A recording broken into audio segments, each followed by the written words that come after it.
This video segment is about major donors and cultivating major donors, and part of our fundraising training. We also have materials on this, and that this is really meant to be an introduction to major donor cultivation. But I really wanted to start by just getting others of you interested and excited about the potential. What do I mean by a major donor? Well, for starting, I want to just say that we count as a major contributor anyone who gives $5,000 or more to the Peace Alliance or the Peace Alliance Educational Institute, $5,000 or more in 1 year. And one of the reasons this is so important is, number one, in most nonprofits, 80 to 90% of your money comes from 10% of the donors. So the vast majority of the money, you always want to have a broad base of givers, but the potential of philanthropic giving is so high that it's a really lucrative way for us to fund our work, and people giving at the level that they can. So that's one reason. And then the other is that often people with access to wealth and people know each other and also have influence. So you may find, I remember very vividly cultivating a donor and taking him to a Senate meeting, and they knew each other. And so what you'll find is people with a lot of money often have already established relationships with congressional members, members of the media. They might be able to get an op-ed placed more easily than you can. So the influence that people with wealth have, and learning how to work with them and integrate them into our network and appreciate them and cultivate that and nourish it, that's really what this is about. So the first thing is, in order to be good at major donor cultivation, I really recommend that you create a team. And again, I do major donor work, and I'm always interested in having other people do this with me. And all I ask is that you're really serious about it. And I don't want to spend time coaching or being on conference calls with people who are not really committed to it. And the first step, once you've decided to do it, it would be to join the major gift team or create your own major gift team.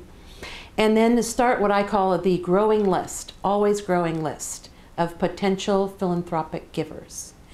There are two types of people that you're looking to meet with and interview and cultivate. One is philanthropists, people who have a history of giving $5,000 or more away to one organization.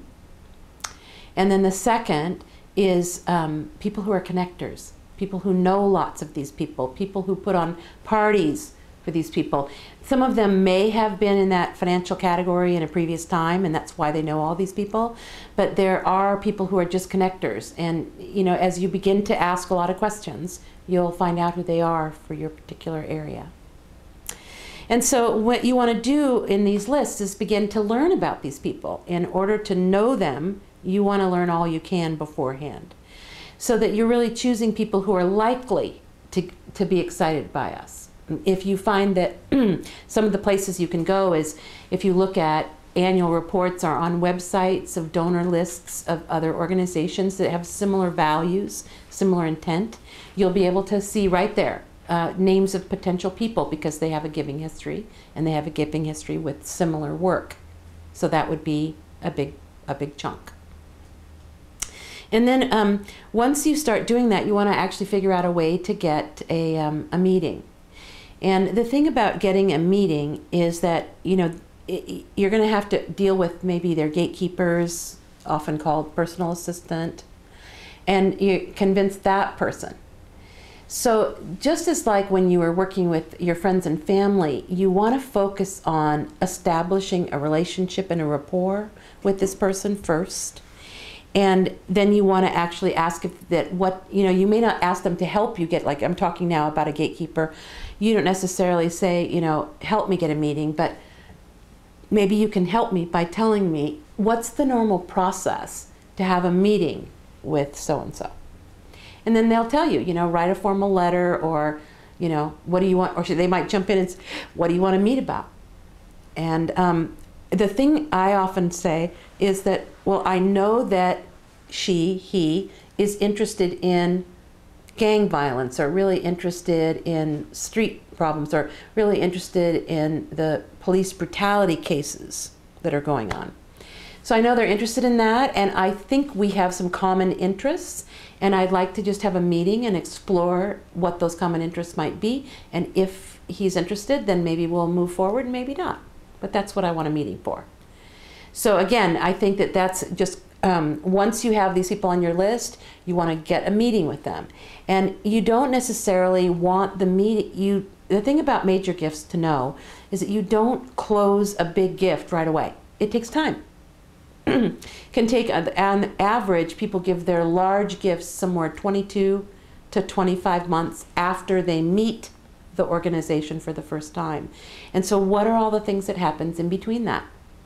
And the thing about it is, and you can see that we have this like wheel that shows the process of cultivating a major gift. And the wheel actually shows, well, first there's the first time they meet you.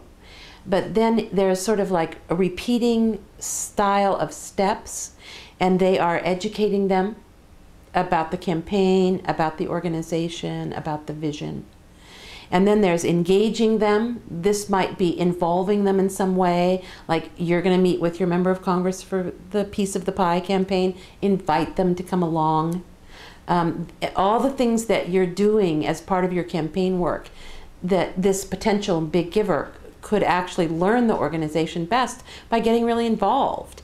And the more involved they are, the more excited they'll actually get. If they go with you to meet with the congressional member, they'll actually understand the campaign way more than anything you could actually tell them in a meeting. So after you've got them more engaged, then you want to make an ask of them. And I really recommend you don't have the first ask be money. It might be to help organize a press event, or would they be willing to throw a volunteer party, celebration, or planning party at their house? Would they be willing to speak at a press event, or, but really think of, after you get to know them better. So then once you've asked them and they've said yes to something, then you want to thank them, and then you start this wheel over. Educate, engage, request, thank, educate, engage, request, thank.